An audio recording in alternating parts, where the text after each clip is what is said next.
গ্রীষ্ম বর্ষা পিনিতি ভরসা। হ্যাঁ, পিনিত শপিং সিটি। নমস্কার, আপনারা দেখছেন হুগলি আপডেট। আপনাদের সঙ্গে আমি উষা। আসছি খবরে। হাওড়ার বেলুড়ে গুলিবিদ্ধ পঞ্চায়েত প্রধান জখম তার সঙ্গী।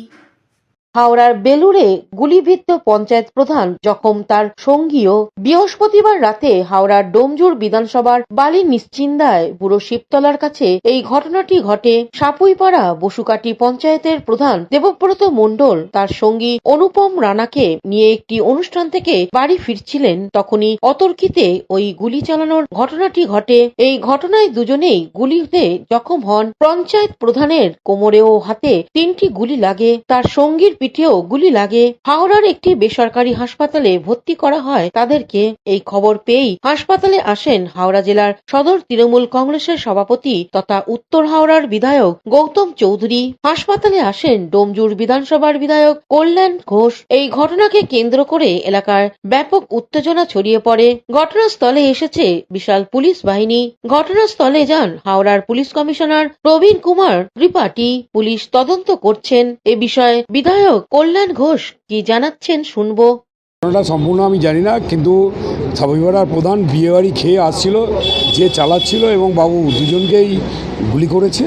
এখন হসপিটালে চিকিৎসাধীন আছে। আর পুলিশও এসছে, পুলিশকেও পরিষ্কারভাবে বলে দিয়েছি দুষ্কৃতীকে কোনো রকম ছাড়ছাড় দেওয়া যাবে না।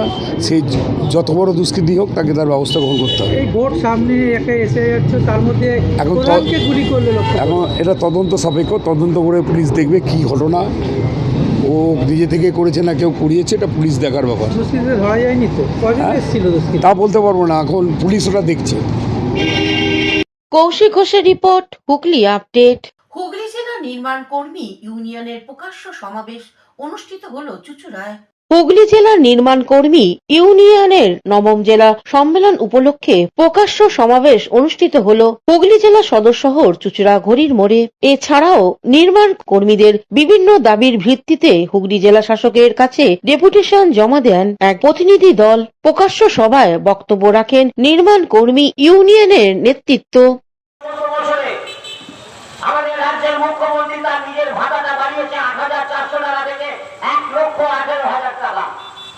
তাহলে মুখ্যমন্ত্রীর ভাতা বাড়বে 8,400 টাকা থেকে 14 বছরে 1,18,000 টাকা। আর নির্মাণ শ্রমিকদের যে পেনশন, সেই পেনশন দাঁড়িয়ে থাকবে 1,000 টাকা পায়।